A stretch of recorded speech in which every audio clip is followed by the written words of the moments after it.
मध्य प्रदेश के चिकित्सा शिक्षा मंत्री विश्वास सारंग ने जूनियर डॉक्टर्स की हड़ताल पर बयान दिया है। मंत्री सारंग ने कहा कि ऐसे समय हड़ताल पर जाना ठीक नहीं है। उनकी 4 मांगे मान ली गई हैं। कमलनाथ के ट्विटर हैंडल का कवर पेज बदलने को लेकर कहा कि कमलनाथ ने देश को बदनाम किया है। जनता सब जानती है, जनता कमलनाथ के साथ नहीं है। आपको बता दें कि मंत्री विश्वास सारंग ने इस दौरान अन्य भी कई मुद्दों पर बयान दिया।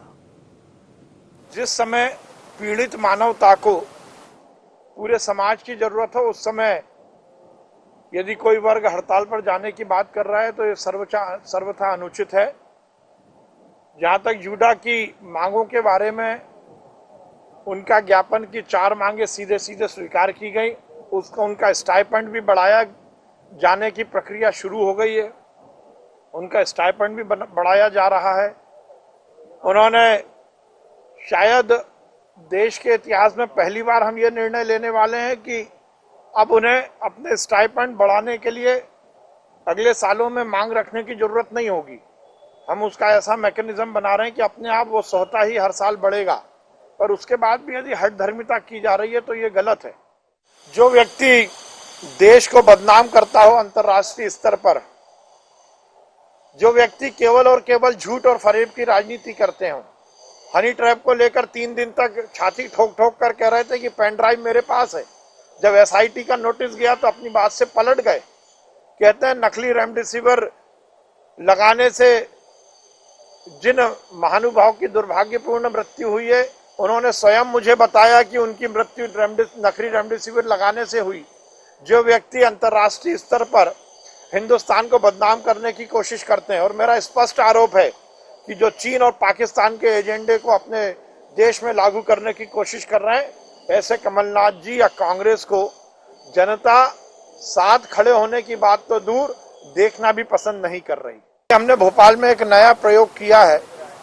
हमने कोरोना सेफ्टी टीम का गठन किया है, जिसको हम CST कह रहे हैं।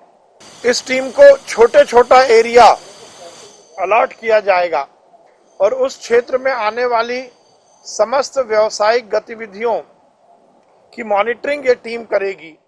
मध्य प्रदेश की सरकार ने इस कोविड महामारी के समय हर वर्ग के कल्याण की व्यवस्था की है, और इसीलिए वो बच्चे जो दुर्भाग्य से इस कोविड काल में जिनके माता पिता का साया उनके सर से उड़ गया, उनको सहारा देने के लिए मुख्यमंत्री बाल कल्याण योजना की शुरुआत की गई है। और केवल बच्चों के लिए ही नहीं, चाहे वो अनुकंपा नियुक्ति की बात हो, चाहे अनुग्रह राशि की बात हो, सरकार ने हर स्तर पर लोगों की सहायता करने के प्रयास भी किए हैं और ऐसी योजनाओं का निर्धारण भी किया है। मध्य प्रदेश में हमने चिकित्सीय व्यवस्थाओं को लेकर ये सुनिश्चित किया है कि अब हम प्लानिंग जिले वाइज नहीं बल्कि संस्थागत वाइज करेंगे। चाहे वो सरकारी अस्पताल हो, चाहे वो प्राइवेट अस्पताल हो, हर एक अस्पताल की हर एक जिले में अपनी स्वयं की एक प्लानिंग रिपोर्ट हम तैयार करवा रहे हैं। किस अस्पताल में कितने बिस्तर को हमें बढ़ाना है, कितने ICU बनाना है, और यदि तीसरी लहर में बच्चों पर इसका असर पड़ता है तो पीडियाट्रिक को लेकर भी तैयारी की हमने समुचित व्यवस्था की है।